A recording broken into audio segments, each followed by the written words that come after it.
विदेशी अवैध मद्य वाहतुकीवर राज्य उत्पादन शुल्क विभागाची मोठी कारवाई। मोहोळ सोलापूर येथील राज्य उत्पादन शुल्क विभाग सोलापूर यांनी दिनांक 10 जून 2025 रोजी मोहोळ तालुक्यातील सिकंदर टाकळी व कुरुल परिसरात विदेशी अवैध मद्य वाहतुकीवर धडक कारवाई करत एकूण 140 बॉक्सेस विदेशी दारू आणि 2 चारचाकी वाहने जप्त केली। कारवाईत 4 आरोपींना अटक करण्यात आली। पुढील तपास निरीक्षक RM चौरे व दुय्यम निरीक्षक SD कांबळे करत आहेत। ही कारवाई विभागीय उपायुक्त सागर धोमकर यांच्या निर्देशानुसार अधीक्षक भाग्यश्री जाधव SR पाटील यांच्या मार्गदर्शनाखाली पार पडली। याशिवाय 1 एप्रिल ते 10 जून 2025 या कालावधीत राज्य उत्पादन शुल्क विभाग सोलापूरने संपूर्ण जिल्ह्यात अवैध मद्य निर्मिती व विक्री विरोधात 577 गुन्हे नोंदविले असून 571 आरोपींवर कारवाई केली आहे। या कारवाईमध्ये एकूण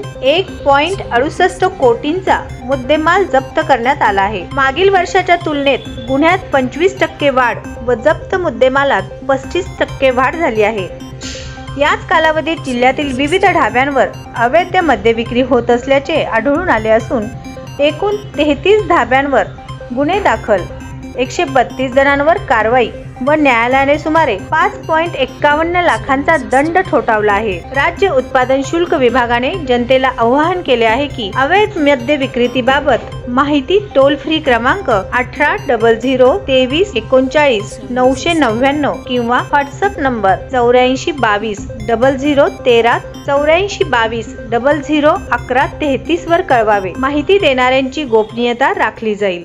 माननीय श्री सागर धोमकर विभागीय उपायुक्त राज्य उत्पादन शुल्क पुणे विभाग पुणे यांच्या सूचनेनुसार व आदेशानुसार तसेच माननीय श्रीमती भाग्यश्री जाधव अधीक्षक राज्य उत्पादन शुल्क जिल्हा सोलापूर यांच्या मार्गदर्शनाखाली व श्री SR पाटील उपाधीक्षक राज्य उत्पादन शुल्क सोलापूर यांचे मार्गदर्शनाखाली निरीक्षक राज्य उत्पादन शुल्क भरारी पत्रक क्रमांक 1 यांनी दिनांक 10 जून 2025 रोजी कुरुल व सिकंदर टाकळी तालुका मोहोळ जिल्हा सोलापूर येथे धाड मारून 2 कारसह 140 गोवा राज्य निर्मिती व विदेशी मद्याची बॉक्स असा एकूण 31,90,000 रुपये किमतीचा पुरवठा गुन्ह्याचा मुद्देमाल जप्त करण्यात आला आणि सदर गुन्ह्यात 4 आरोपींना अटक करण्यात आले असून पुढील तपास श्री RM चौरे निरीक्षक व SD कांबळे दुय्यम निरीक्षक हे करीत आहेत।